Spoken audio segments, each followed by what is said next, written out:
Bonjour les amis, c'est Nils. Aujourd'hui, je vais comparer deux entreprises américaines que vous utilisez potentiellement tous les jours, à savoir Visa et Mastercard. Deux entreprises de paiement cette fois. Toujours dans l'idée de diversification, nous sommes ici dans la finance. Si ce type de vidéo vous plaît, indiquez-le dans les commentaires. N'hésitez pas à me proposer des actions utiles que vous souhaitez que je compare ou analyse, sans oublier le pouce et de s'abonner, ça m'aide beaucoup pour le référencement, je vous en remercie. Petit disclaimer comme toujours, tout ce qui est présenté ici est à titre d'information, cela ne constitue en aucun cas des conseils en investissement. Investir en bourse comporte des risques de perte totale ou partielle de votre capital, les performances passées ne garantissent en rien les résultats futurs. Vous êtes prévenus, soyez responsable de vos actes et informez-vous avant d'investir. Un peu de contexte. Donc on va commencer par Visa, qui a été créé par la Bank of America, sous le nom de Bank America en 1958 à Foster City en Californie aux États-Unis, et a été renommé Visa en fait en 1976. Créé pour simplifier les paiements électroniques, Visa est devenu un réseau mondial de transactions financières. Mastercard, lui, a été fondé un petit peu après, en 1966 à New York, aux États-Unis, par un consortium de banques américaines. En fait, l'objectif était clairement de faire barrière vis-à-vis de Visa. Il a été rebaptisé Mastercard en 1979. Son ancien nom était Interbank Master Charge. Conçu pour une alternative à Bank of America, Mastercard s'est imposé comme l'un des leaders des cartes de crédit internationales. Alors, c'est vrai dans beaucoup de pays, un petit peu moins en France. Sur le type de produit qu'on va retrouver, donc on est sur de la carte de crédit et également des solutions B2B, donc business to business, c'est-à-dire du système transactionnel entre entreprises. Donc un peu moins sur les particuliers. Et Mastercard également. Donc c'est vraiment les deux sociétés du même marché. Si on regarde un petit peu les répartitions des marges pour 2024, alors ça c'est assez incroyable, la marge brute de Visa est de 98%. C'est assez énorme, je ne sais pas si vous vous rendez compte, c'est là où on voit que le numérique a un gros intérêt pour des boîtes, pour scaler. Mastercard également, 99%, c'est vraiment des marges de fou. On n'aura pas d'autres sociétés qui arrivent à des marges aussi incroyables. On est réaliste, c'est que dans le système de paiement. Sur les marges de bénéfices nets, cette fois, donc on est à 54%, donc à peu près la moitié de la marge, ce qui est très correct, un petit peu moins pour Mastercard, qui est autour des 46%, mais c'est assez équivalent. On a également de la dividende, forcément, sur des bancaires, on a souvent de la dividende. Bon, dividende très discrète tout de même, 0,65% et 0,53% pour Mastercard, c'est pas fou. Sur la partie répartition, donc on est 80% sur le service de paiement pour Visa, avec 8% sur du service et 12% sur la partie technologie. Là où Visa est quand même bien meilleur que Mastercard, c'est que Mastercard, lui, sur la partie paiement, n'est que de 52%. Et on a beaucoup plus de services au niveau international, par contre, et 13% services technologie. Ça, c'est intéressant comme élément, parce qu'on voit que Visa, globalement, est implanté à beaucoup d'endroits, et du coup, qui fait qu'il se repose beaucoup sur son laurier, alors que Mastercard, il travaille plus sur la partie service également en complément, ce qui fait qu'il va avoir plus de facilité à réintroduire son service. Donc ça reste quand même un élément qui est important à considérer. Sur la partie revenus, source de revenus, d'où ça vient? Eh bien, Amérique du Nord, 50%, pas étonnant, hein, c'est une société américaine, 25% en Europe, 20% en Asie et 5% dans le reste du monde. Là où Mastercard, c'est un peu différent, ils sont beaucoup mieux répartis, 35% en Amérique du Nord, 35% en Europe et l'Asie-Pacifique à peu près équivalente, et 2% dans le reste du monde. On va être réaliste, c'est clairement Mastercard qui est mieux réparti, avec une marge bien meilleure, il n'y a pas photo.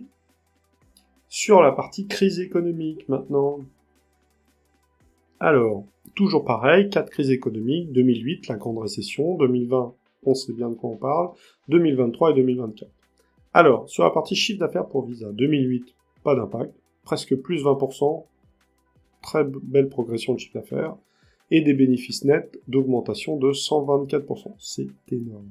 Une dividende qui était toute proche de l'année 2007, donc à 21 centimes par action, c'est pas fou, mais ça reste une dividende. Sur 2020, baisse du chiffre d'affaires et du bénéfice net d'à peu près 5%. Presque toutes les boîtes ont baissé, c'est pas étonnant. Par contre, une dividende de 7% d'augmentation. Alors ça, c'est lié au cash et lié au fait que, comme je l'ai dit plusieurs fois, la dividende est calculée sur l'année précédente, c'est-à-dire sur la performance de l'année précédente. Pour 2023, on a cette fois une augmentation autour des 11% en chiffre d'affaires et 17% en bénéfice net. Donc là, on voit qu'il s'est passé des choses et qu'ils augmentent leur capacité à faire du bénéfice net, ça c'est intéressant, et qu'ils ont prévu de faire de la trésorerie en cas de problème également. Parce qu'en général, quand vous faites une augmentation du bénéfice net, c'est que vous augmentez votre trésorerie. Sur la partie dividende, une belle augmentation, autour de 13%, c'est très correct. Et 2024, alors c'est toujours partiel, c'est toujours en cours, mais on est autour de 10%, avec 8% de bénéfice net et presque 10% d'augmentation de la dividende. Allons voir côté Mastercard cette fois.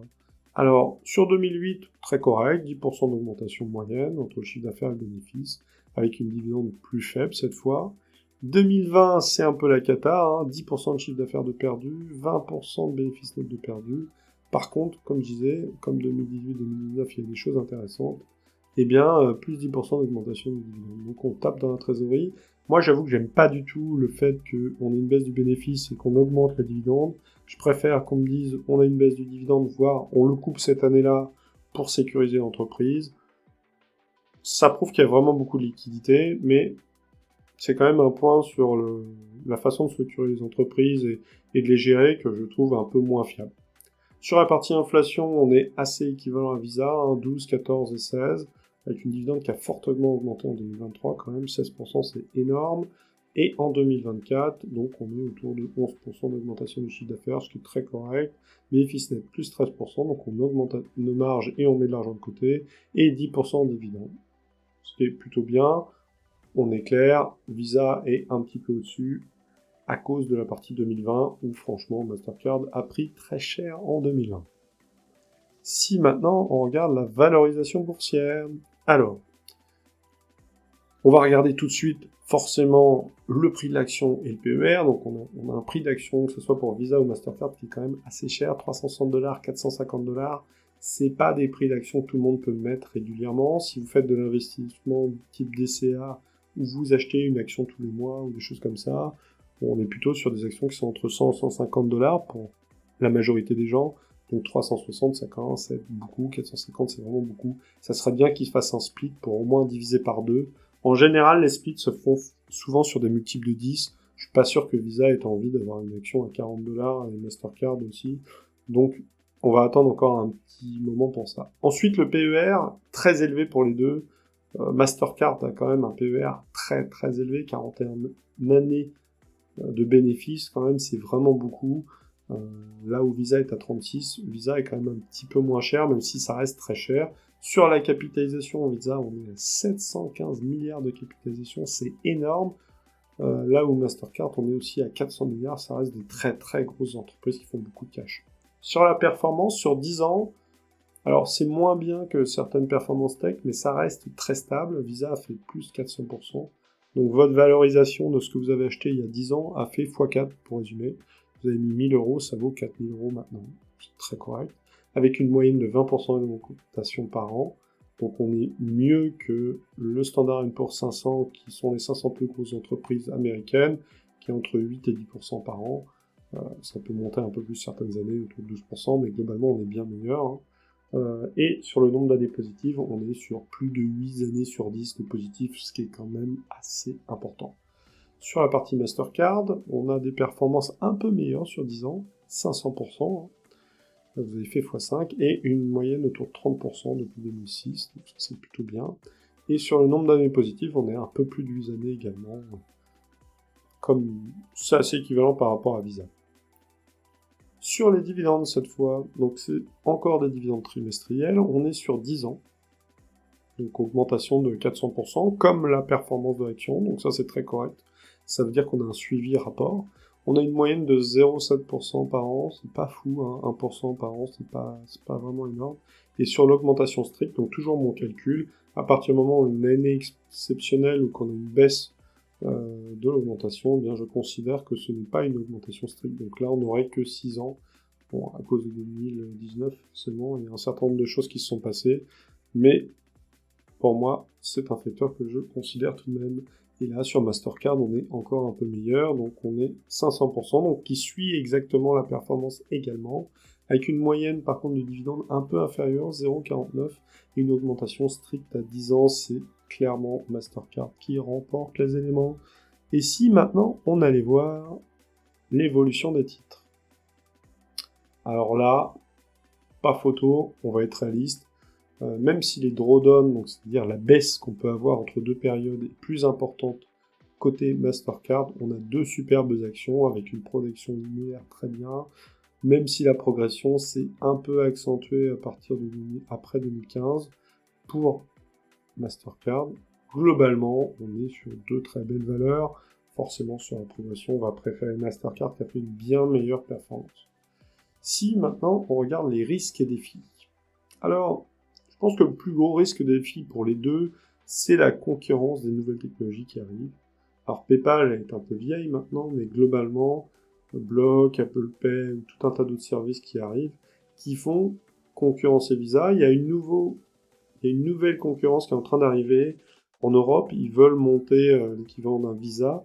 Alors on avait CB en France qui avait été créé, mais l'Europe étant un petit peu anti-française du fait de la gouvernance allemande, ça n'a pas progressé. D'ailleurs, les dernières cartes sont juste Visa ou Mastercard, souvent au niveau des banques.